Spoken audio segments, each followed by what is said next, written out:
Atelier éducation médias, atelier radio, temps d'activité périscolaire à Avallon. Atelier radio, les Média Kids sur Radio Avallon. Les Média Kids, Eden, Asia, Lynn, Kyle, Lilwen, Loris, Louise, Léonie. Les enfants produisent et montent leur propre journal radio. Encadré par les animateurs du périscolaire des Chaumes et Maria da Silva, journaliste à Radio Avallon. Bonjour, pouvez-vous vous présenter? Je m'appelle Marie et je suis une des représentantes de l'association Les Remparts à Avallon. Et moi c'est Éléonore et je suis un membre actif de l'association Les Remparts et bénévole. Bonjour, c'est quoi l'association Les Remparts? Et bien, l'association Les Remparts, c'est déjà une association qui œuvre pour la mise en lien des gens sur le territoire et qui essaye d'accompagner tout ce qui est transition écologique, transition sociale, économique, etc. Comment a-t-elle été créée et pourquoi? Eh ben, elle a été créée en 2023. Donc l'école a fermé en 2022 et puis on a eu l'idée d'en faire un lieu de vie et de partage. Donc on a créé une association en 2023. On a réfléchi avec les citoyens, avec des gens qu'on a invités, des gens qui sont déjà actifs sur le territoire. On leur a demandé de venir pour leur demander qu'est-ce qu'on pourrait imaginer dans ce lieu. Après, on a commencé à expérimenter. Donc cette année, on expérimente plusieurs choses.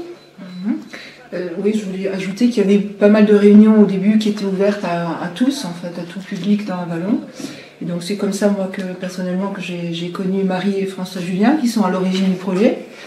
Et puis après, certains sont restés, d'autres pas. Et par rapport à l'ouverture du café associatif, différentes animations, avec tout un programme qui a lieu tous les samedis. On expérimente des locations de salles, à terme peut-être des résidences artistes, je ne sais pas. Et, il y aura des spectacles, des conférences, enfin différentes choses en fait. Quels sont les objectifs de l'association? L'objectif principal de l'association, c'est de faire du lien sur le territoire, de favoriser le lien sur le territoire entre différents types de publics, de personnes. En fait, c'est faire un lieu où ces gens peuvent se rencontrer.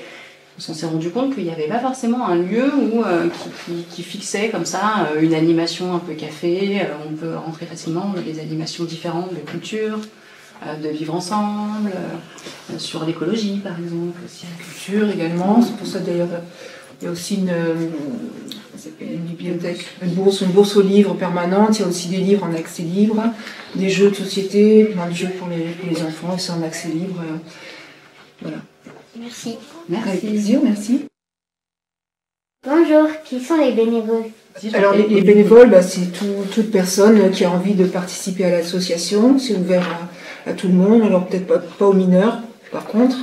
Et donc ensuite il y a un système d'adhésion, et pour pouvoir consommer et pour pouvoir être bénévole dans l'association. Comment devient-on bénévole? Eh bien, pour être bénévole, il suffit de le demander. C'est aussi simple que ça.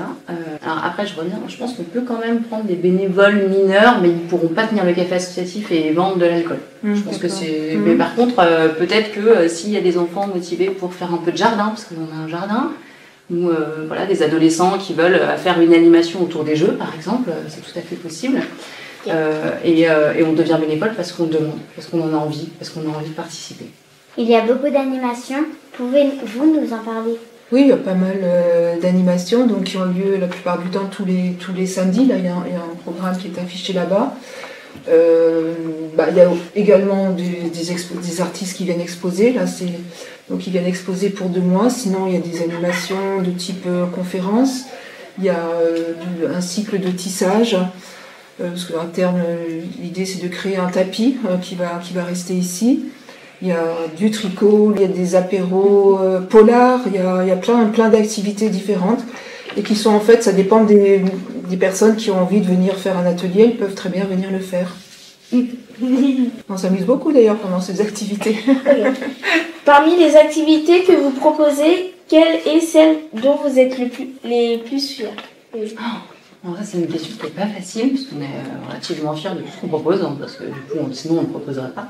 Mais je pense que ce qui nous rend le plus fiers, c'est de réussir à mélanger les publics, se rendre compte qu'il y a des gens qui se rencontrent et qui ne se seraient pas forcément rencontrés dans d'autres circonstances si ce lieu n'existait pas. Et je pense que ça nous rend vraiment fiers. Ok. Est-ce que le public peut apporter des idées d'animation? Et ben en fait, n'importe quel bénévole, du coup, à partir du moment où tu proposes une animation, tu deviens en fait bénévole de l'association. Donc en fait, oui, n'importe quel public peut devenir bénévole et de ce fait proposer une animation au café associatif à partir du moment où ça rentre dans le cadre de nos valeurs, que c'est possible de porter ces animations et qu'on le programme à un moment où c'est opportun. Par exemple, je me souviens de quelqu'un qui s'appelle Marilyn, qui aimait bien faire des petites choses pour Noël. Donc elle avait proposé cette animation et elle est venue adhérer et on a fait Donc elle a fait ça évidemment la veille de Noël pour créer des objets qui servent de décoration. Ok. Et d'ailleurs, le cycle tissage dont tu parlais, c'est un tisserand qui habite à Vallon et qui est venu nous proposer cette animation en disant, voilà, moi ça m'intéresse de développer un cycle. Et on commence par détricoter des pulls, donc apprendre à récupérer de la matière, donc à recycler la matière, à la transformer et puis après à recréer un tissage qui permet de faire un tapis. Donc on passe d'un pull en laine abîmé à une pelote de laine, à un tapis, à un petit morceau de tapis qui deviendra un grand tapis sur un grand métier à tisser. Et ça, c'est une proposition spontanée. Merci beaucoup. Avec plaisir, merci à vous. Quelles sont les activités que l'on trouve et les horaires? Eh bien, au sein des remparts, tu vas trouver un café associatif qui est ouvert le samedi matin de 10h à 13h et le mercredi après-midi de 14h à 17h. Il se trouve ici aussi des salles qu'on peut louer pour faire des séminaires pour les entreprises, pour les associations, pour faire des réunions, pour faire tout ce que tu peux avoir besoin pour te rencontrer. Et ça, c'est ouvert, c'est sur réservation. Donc il suffit de réserver et de trouver l'horaire adéquat avec l'association. Bon, j'ai bien à rajouter. Je pensais au marché de Noël, je ne sais pas pourquoi, mais donc cette année, il y a eu le marché de Noël aussi, donc il a fallu débarrasser toutes les salles. Et puis tous les artisans créateurs se sont installés et ont exposé leurs œuvres d'art pour le marché de Noël, par exemple, aussi. Et c'est vrai, tu as raison, parce qu'on a aussi des petits moments, des petites soirées apéro qui sont comme ça, qui sont programmées à l'avance, mais qui ne sont pas tout le temps ouvertes. Et il y avait, par exemple, là, vendredi soir, il y a un apéro docu. Donc, il y a un documentaire sur l'intimité des loutres qui sera diffusé au rempart. Et le café associatif sera aussi ouvert. Donc, ça ouvre à 18h. À 19h, il y a la projection. Et après, il y a un échange avec une ethnologue.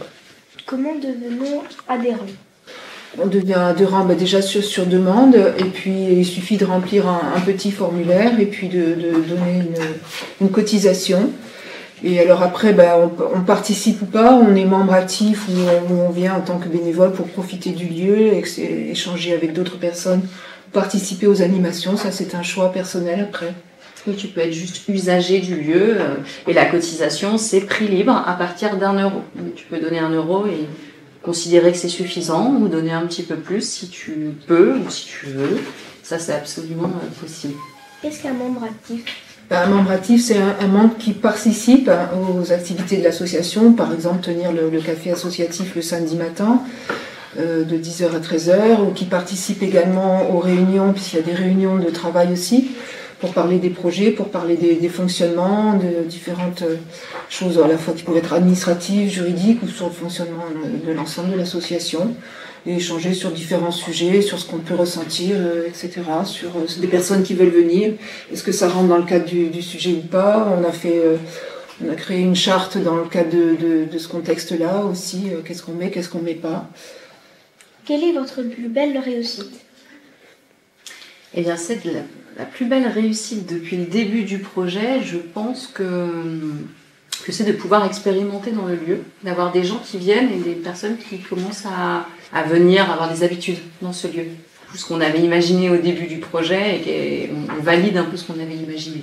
Oui, c'est exactement ce que j'avais envie de dire, quoi. Le fait de voir les personnes, je ne sais pas si on peut parler de réussite entre guillemets, mais c'est de voir les personnes revenir, s'installer, à dire oui c'est beau, on préfère être là qu'à tel endroit par exemple parce que les salles sont sordides et austères, alors qu'ici il y a quand même une belle décoration, il y a une ambiance, etc. Donc ça donne envie aux gens de faire des activités, d'exposer ou de revenir effectivement simplement prendre un café, d'amener la famille, les amis, les enfants. Donc c'est ce qui est le plus agréable en fait. Moi j'ai un petit truc personnel, un peu plus. Quand on a commencé ce projet, on nous a toujours dit que ça serait très difficile de mélanger les publics, et notamment les publics les plus fragiles, comme les migrants par exemple, parce que c'était des gens qui venaient pas spontanément dans les lieux publics.